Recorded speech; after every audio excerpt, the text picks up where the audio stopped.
When indeed are action, what indeed are action and inaction? Even the wise can become confused on this point. I will explain the distinction, armed with which knowledge you will be freed from all evil. Now essentially, and I'm going to read it later, but essentially, when you don't feel that you have an ego, you are not acting. It is just God working through you, but there's no action involved. Action is vibration, but you are not touched by that vibration. You have gotten off the boat, you might say, and are no longer on that heaving sea. So Krishna goes on to explain these things, but that, remember, is the essence of it. Don't feel that you are doing anything. And the wonderful thing is that when you don't feel that you're doing anything, you can do everything. From that little point of non-activity, all activity can proceed.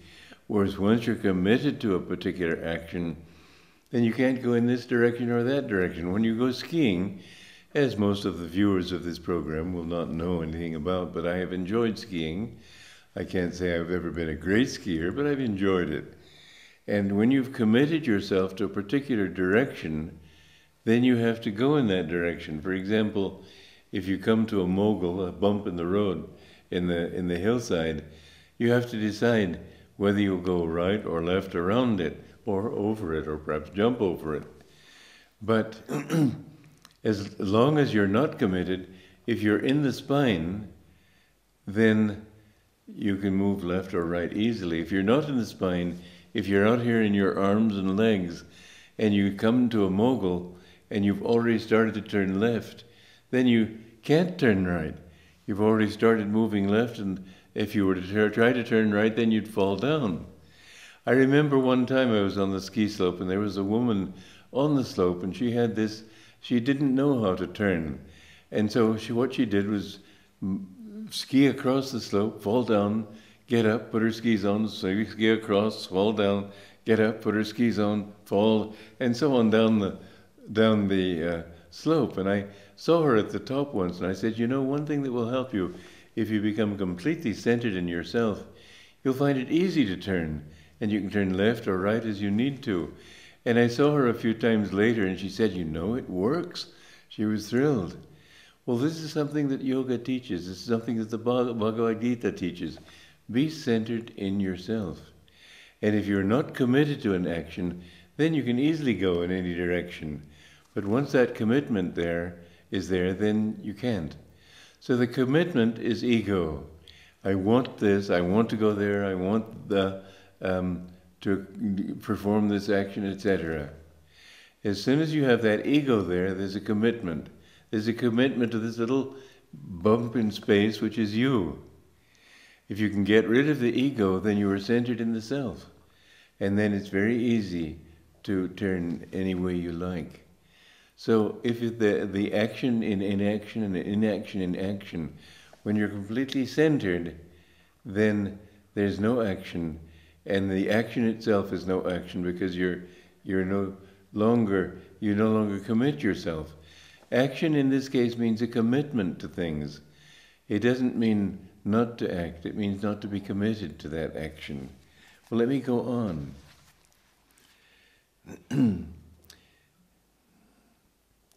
The nature of action is difficult to comprehend.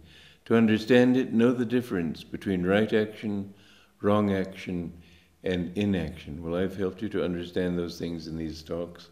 I hope sufficiently for you to get the point.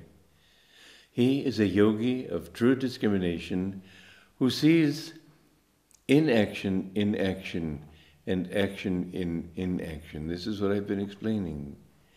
He is wise among human beings, for he has attained the goal of all action and is free. He who never acts motivated by personal desire, who is not committed to a particular movement or vibration or direction, whose ego-binding karma has been consumed in the fire of wisdom, such a one alone may be considered wise. So if you are not motivated by desire, it's a desireless action. Most people can't understand that. They don't see how you could possibly act without desire. But when you don't have an ego, when you don't feel committed inwardly to helping this poor old dwarf do something, it doesn't matter whether he's a dwarf, giant, does something, doesn't do anything, he's completely centered in himself and at rest in himself. Then he sees action in inaction and inaction in action, and he becomes wise. The wise, having relinquished attachment to the fruits of action, being ever contented and free in the self, do not really act, even if they appear to be intensely busy. You know, one time my guru was cooking. He was a very good cook.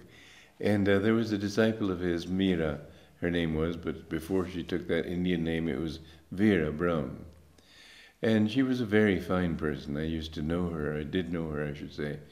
But she was wanting to do something, so as soon as he cleaned a pot, she would hastily clean it. As soon as he dirtied a pot, she would hastily clean it. As soon as he spilled something, she would hastily wipe it up. And so gradually, she began to discover he was messing more and more pots, spilling more and more things, making a complete mess of the kitchen. And she was working. And finally, she decided to wait. And she sat down and said, well, we'll just wait till he finishes. And then he smiled. And he said, you were too busy cleaning up. Just relax. Don't worry about it. And so it was. One time he said to her, you've got to give up working so hard. You've worked enough for many, many, many incarnations. Don't work so hard. And so she stopped working. And the next day he gave her more work than ever. And she said it again. He said it again, and she again decided not to do that work, and he gave her more work. Finally, she said to him, sir, I think what we should do is not use the word work and think in terms of service. And Master smiled and he said, it's been a good show, hasn't it? All your life you've been thinking work, work, work. And you get tired with that, and you get frustrated and confused. But if you think of it as service, then it's a joy, and you can't get tired that way. And so from then on he stopped giving her more jobs, but it was a lesson, and a very interesting lesson in how he used to teach us. Often he would make us go through things in order for us to understand how we should face these things. So, in the way of wisdom, Krishna is teaching that if we can be withdrawn into the self, if we can not think of it as work or even action, but as service, then the key to every problem is giving, not taking. For example, one of the great fears that people have, apparently, is fear of public speaking. Well, I've never had that fear, and the basic reason for it is that I've thought in terms of what I was giving people, and I didn't worry about what they thought of me. And I even thought that, well, if I'm a fool, it doesn't matter if they know it. Whatever is, is. So I've never been nervous. The only time I had a little difficulty was when I had to teach a group of high school children, some of whom were very intelligent and some of whom were not at all intelligent. And my thought of how to reach these two different, very opposite camps of understanding, because the children had been sent to school, to private school, some of them because they wanted to learn more deeply, others just to get them out of the, they were problem children, and they hoped that the discipline there would help them. But in their problems, they didn't think clearly. They weren't bright students. They weren't even really students. And so how to reach those two camps? It also helped me to understand how much I, when lecturing, try to think in terms of how this will help people. So I try to think where they are and then talk to that.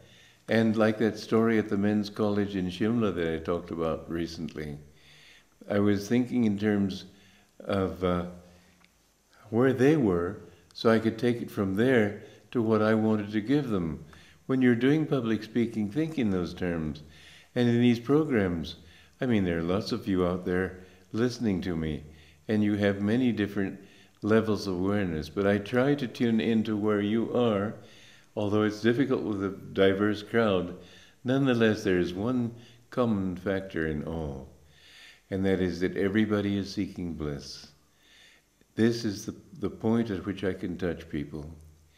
Everybody wants to avoid pain. Everybody wants to find happiness. And on that point, we're all agreed. Can't help but being agreed, because we were all manifested by Satchidananda. We are manifestations of the cosmic bliss. So anyway then, the wise, having relinquished attachment to the fruits of action, being ever contented and free in the self, do not really act even if they appear to be intensely busy. And my guru, who worked very hard, he had a huge mission to spread in the West, yet he was always completely calm in himself. I never saw him excited, I never saw him disturbed. Looking into his eyes, it was just like looking into infinity. We need to, the reason that we need saints is that they give us an example of what to become. There are 3 universes, galaxies, each one belonging to one of these universes. There's a tamasic galaxy, whole galaxies, I should say, in which people live completely in the ego. Do masters, do avatars come to such planes? Fewer, but they would have to come. If they were completely cut off from God, they wouldn't exist. So great masters do come, but they have to talk on a very sort of basic way to reach the consciousness of those people. And then the rajasic galaxies, which is what we're a part of, we have more masters appearing here because there's more openness to what they say. And then the sattvic galaxies, most people are good. It is not that everybody is good, but most people are good. In all levels, in every guna, there's the admixture of the gunas, so that even in the worst galaxy, there's also sattvic qualities and sattvic people even. And those who, in their tamasic nature, are less involved in Maya than those who are more, they are, you might say, tamasic sattva, tamosattva. Everything is a mixture, and the interesting thing is that mixture is not just a scramble, like putting things in a mixing bowl in your kitchen. It's always directional, from the lowest to the highest. And so in these sattvic galaxies, many, many more people are enlightened, and even that Master Crow spoke of the vibration of space as being that which divides the material from the astral spheres. And in those sattvic galaxies, many people are able to go to the astral world and experience it, not physically, but in their subtle bodies.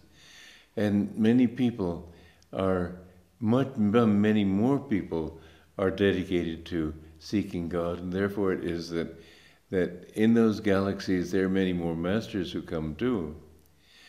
The people who, in Treta Yuga, for example, the majority of people are much more advanced. And in fact, in the higher Treta Yuga, there's not even warfare. But in all of these yugas, there is still that Maya. There is still, in Treta Yuga, for example, in our age today, we are living in Dwapara, the beginning of Dwapara. And we have found that with the coming of Dwapara, there's been a return to the ancient consciousness, which was in the descending Dwapara, democracy. Democracy comes from the Greek, and in the times of ancient Athens and so on, they believed in democracy. Well, then into Kali Yuga, people were concerned with power, and one person would rise to power and become the king or the emperor or whatever it might be. But this is a system which can be very easily corrupted. You have many bad kings, many bad emperors. Look at Genghis Khan and what a ruthless destroyer he was. And so as people came into a higher consciousness with the beginning of the Shandhya going into Dwapara, you find that people begin to think in terms of everybody's right to be heard, everybody's right to want what he wants. And so you have democracy. And for the present time, democracy is the best system possible. But it is not the best system in the infinite. The best system is the system you had under Rama. Rama was a king, but he was a wise king. In ancient Egypt too, there was a time when the kings were all wise, and the Brahma Rishis, the Raja Rishis, these were Rajas, kings, and they lived for the welfare of their people. They lived to serve them. The kind of king you get in Kali Yuga is somebody who lives to be served. So Rama was the ideal king, and he, if you can have a system like that, that's the ideal. In communities, which I myself have started, they are not democratic in the usual way. Why? Because these are communities aspiring to the heights. And most people don't know those heights. If you follow their desires, you'll soon have a destruction of your community if you try to start one. Don't be ruled by desires. Don't be ruled by what people want. Be ruled by dharma. And certainly in any group of people, there will be some people who are more aware of dharma than others. So ours is more a theocracy than a democracy. The idea is to be guided by truth. I know in the life of Rama, which is in descending Treta, a washerman came to him and said, "Evil has entered your kingdom, because as my son died, he was only 15. Well, this is the state of Maya. In those states, it should be ruled by truth." Well, we'll go on next time. Bye-bye. God bless you.